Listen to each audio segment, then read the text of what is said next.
Welcome back to the channel. Tonight, we're a little late to the game, but we're going to unbox a 40th anniversary RC10. I know there's a lot of videos already out there on this car, and I guess right now the biggest thing is the mystery of what number did you get. I was lucky enough to have a couple of the classics I bought when they first come out. I guess it was about 10 years ago or so.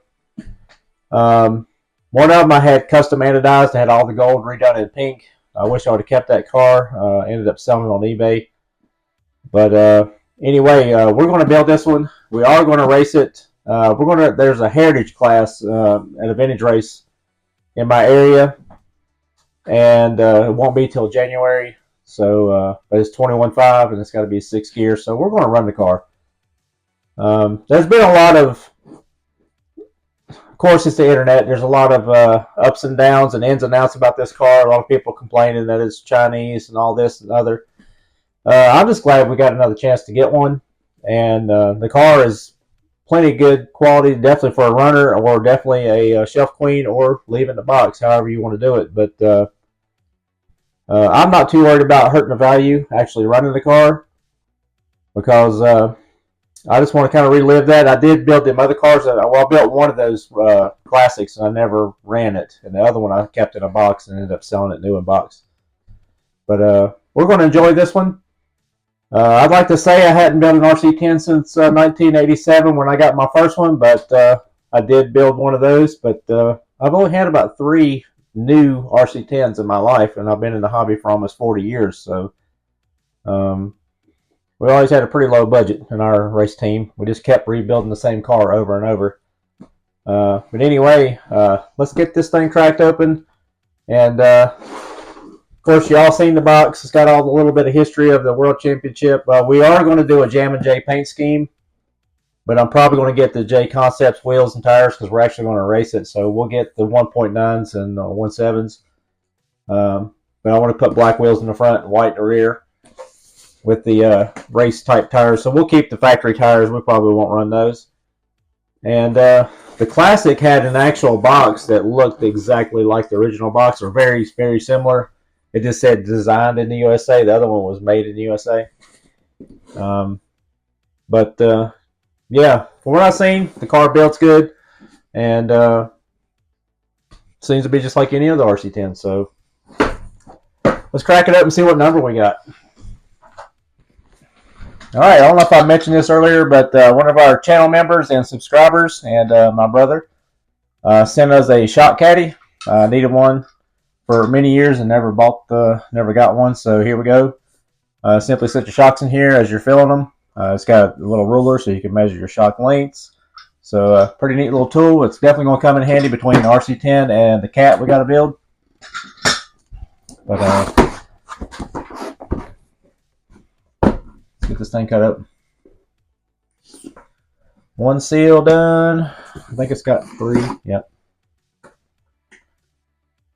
And I'm sure you've seen all the other unboxing videos. The box does unfold and become a display stand, which is pretty cool. Associated's been doing stuff like that for a while, especially with their element crawlers. They've been doing like scale shops and stuff. So there's your box. There's your all embossed in silver. This box can't be cheap to make because it's got all kinds of colors and metallic stuff. Alright, box 1. Wheels and tires. Fog lights for the body. The little knockoffs. I wasn't sure they come with the knockoffs, but they do.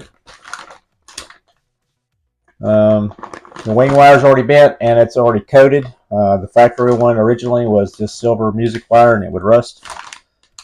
And for the price, like many people on the internet, I'm a little disappointed it don't come with bearings, but for the most part, they probably weren't intended to be run.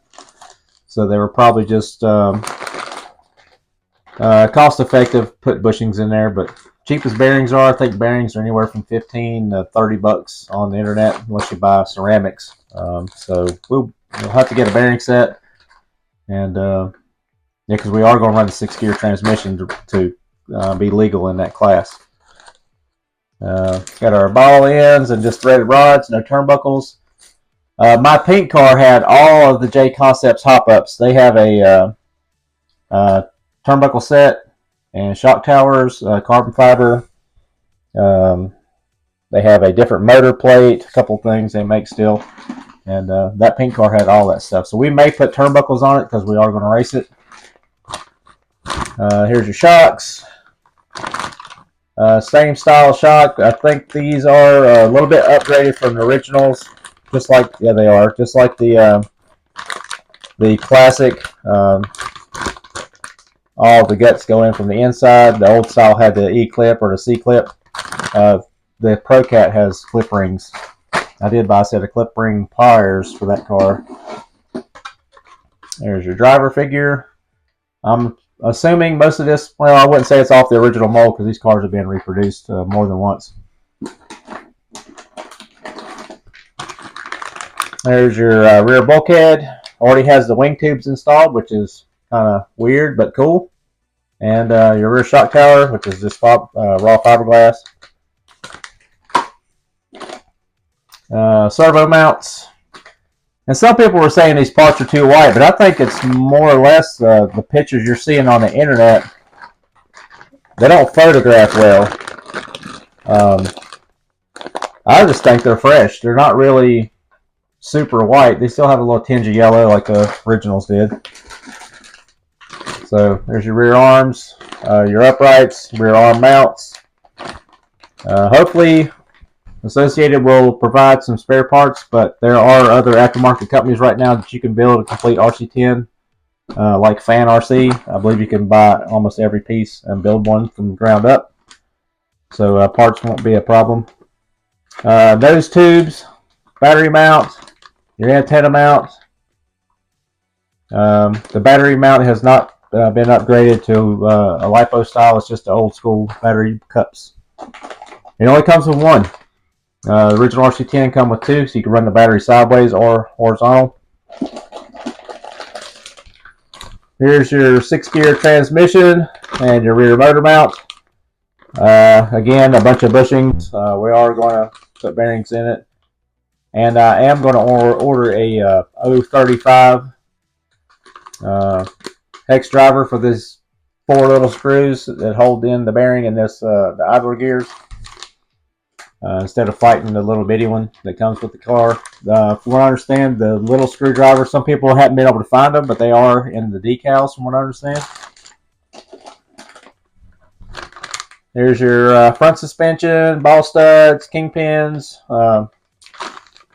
Yeah, some of these parts are kind of discolored a little bit. The little uprights are a little bit greener, yellower looking, but that's fine. The only thing that typically broke on an RC10 back in the day that I remember as a kid was these front suspension mounts. And there's a few aftermarket companies out there that make aluminum ones. And this would be a good time for RPM to come out with some of their old school parts. They used to make a one-piece front suspension mount that would be quite a bit tougher than stock. I don't think I ever broke an A-arm. These things have always been beefy. I've never broken upright. I think the only thing I've ever broke on this car was these was where the A-arm mounts onto that lower mount. I've never broken a rear suspension mount. Maybe knocked a ball stud off, but after racing these cars for years, I never had a problem with it. There's our Protect body.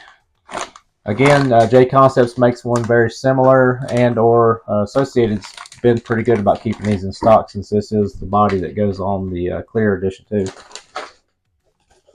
I did not luck up and get 2 wings. I've seen some guy got 2 wings in his. There's our nose brace, steering, bell cranks, and the front body post. Pretty much exact as the original was. The colors varied on these cars all throughout the years. If you're an RC10 enthusiast, you kind of know that.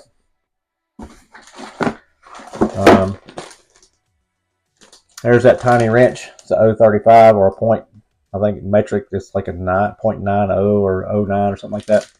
But 035, that's what you need. Got a little card. I've seen other unboxing videos. It's just like a looks like a postcard. It's got the same artwork that's on the back of the box with Jay Hosley and stuff on it. And you got your factory decals. They're already die cut, which is pretty nice. It's got everything, the windows, all the stripes. So if you wanted to do box art, you really only have to paint it basically 2 colors, the yellow and then black around the windows. And one complaint I've heard and or kind of agree with is this is the instructions. It's a barcode or just a QR code. I'm a hoarder and don't ever throw anything away, so I do have an instructions manual left over from the classic kit. I had my original instructions. I have every instructions except for my RC10 that I've ever had in my 30-some years of RC racing. I've got my original Grasshopper instructions from 1986. I got my RC10 in 87. I bought these cars around 2015, I guess, when they came out. So I still have basically the same exact instructions because this car is pretty much the same as the classic except for the laser etching in the chassis and then the serial number or the whatever the number build you got. So we're shooting for a low number. I'm hoping somewhere under 100. I hope it's 84, 74, somewhere in there, or something with a 2 because that's my number. And there's your chassis. There's our number. What did we get? Put my goggles on. Wow, we got a pretty high number. 3578. So, from what I understand, nobody really knows how. Well, I guess somebody knows how many there are, but I've seen some in the 5s. It would only make sense if there's 6,000 because I think the part number is 6001 for the re-release car was, anyways. So I wouldn't be surprised if there's not 6,000 of these things. It looks pretty much identical to the classic it came out, but you do have your laser etched logo, your holographic decal, and you got a 40 stamped in where normally it would be an A or a B. So that's pretty cool. The chassis looks fine.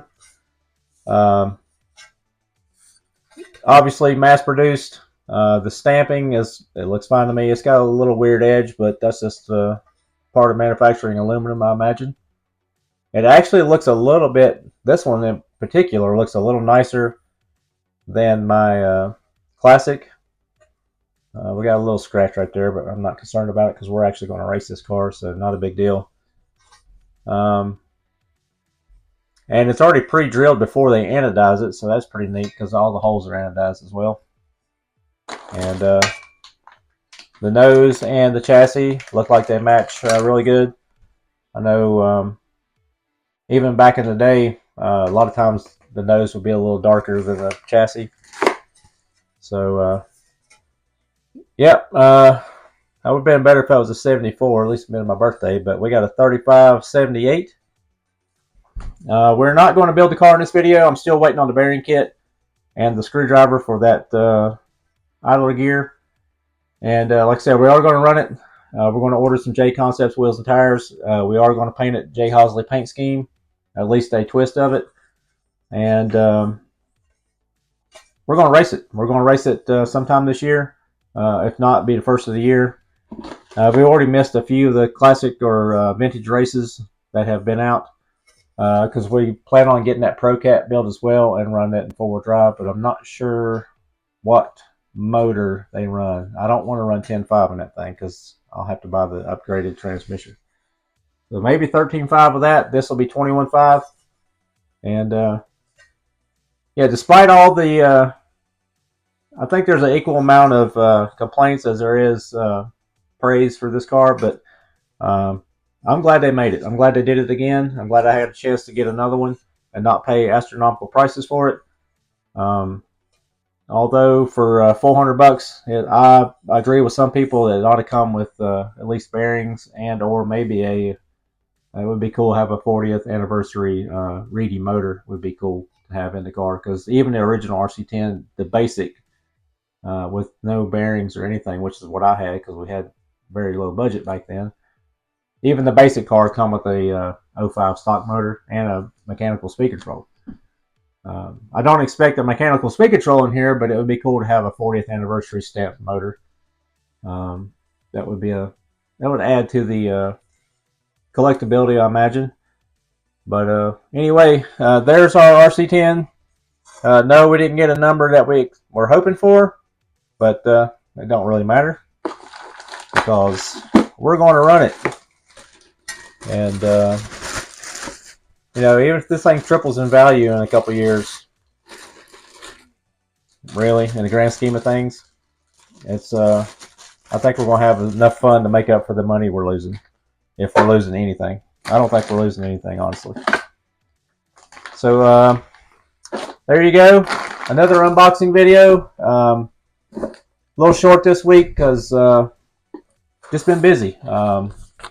Hopefully get the pumpkin knocked out and get that wrapped up. It's been sitting here a little bit too long. Stay tuned for a running video of the VRD. I keep talking about that. Something that always comes up on the weekend. Thanks again for watching the truck video that we just posted. Actually a show video. And that was very cool. If you hadn't seen that, go check it out because we did kind of hint around to this in that video.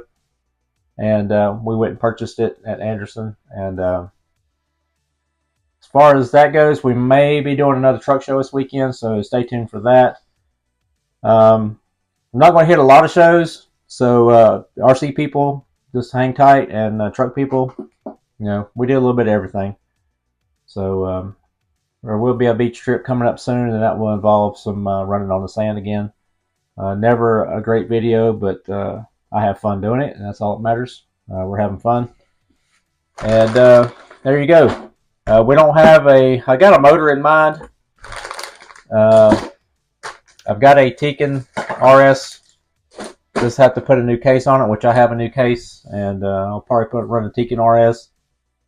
And I'm not sure what the brand of the R215 is, but my buddy's got some race motors that he's had that they're running dirt ovals. So we're not looking to go out there and set any kind of records. We just want a decent motor. So there you have it. Stay tuned for the build of this. We're going to get wheels, tires. We're going to leave the stock ones alone. We may do a display version of it in the future. It'd be nice to have a nice set of wheels and tires for a shelf queen. And then the Schumacher, I got to get some 2.2 wheels for that. This one we're going to run the smaller 1.7s and 1.9s, keeping with the Heritage class. And I'm just repeating myself at this point. Yeah, that's pretty much it. We did get a new servo today. That's going into the links. So stay tuned for a running and racing video of that car in the next few weeks. So I don't know exactly when, but I'm not going to videotape putting the electronics in that car. It's just a matter of putting a servo and a speed control in it. So we're going brushed. We're going to run the Magic motor, Joel Johnson. And we're going to clean it up, take the plug off and all that good stuff. That's the motor that was in the car. If you go back and watch the video, this is the one that was on the car when I got it off of eBay. We got that car at a deal. We got that car for like $75 off of eBay. And go back and look how rough it was from the first video to the restoration. And then next we're going to go beat the walls down at Turn and Burn, hopefully. Hopefully not hit the walls, but you know what I mean. That's pretty much it. There's another unboxing video, one of millions that are out there. We're a week late. And got any questions, comments, hit the button below. We'll see you Sunday with maybe truck stuff. So stay tuned. We always mix it up. Got trucks and RC all mixed together. So again, thank you for watching the videos. Thank you all the new subscribers. And if you haven't, hit that button. And we'll see you Sunday. Thanks.